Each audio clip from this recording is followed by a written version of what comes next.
আমার আর মোশাররফের এরকম একটা সিকোয়েন্স হবে এবং দীর্ঘ 12 বছর পর ওই দিন ইউনিটের সবাই মনিটরের সামনে বসেছিল। আমরা যখন যেমন বাঁধনের প্যাকআপ হয়ে গেছে, বাঁধন যায়নি, যেসব আর্টিস্ট প্যাকআপ হয়ে গেছে ওরা ছিল যে 12 বছর পর দেখি ওনারা একসঙ্গে।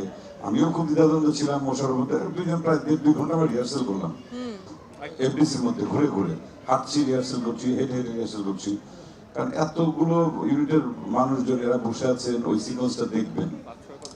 এবং সেটা হচ্ছে আমার করার এখন পর্যন্ত না, তারপরে রেকর্ড আবার ওরা ভেঙে দিয়েছে, সেটা এখন বলছি না, সর্বোচ্চ 5 পৃষ্ঠা, মানে মিনিমাম 5টা মিনিট, এক এক পৃষ্ঠা প্রায় 1 মিনিট করে, এবং পুরো ট্রেন জুড়ে হচ্ছে ওই দৃশ্যটা।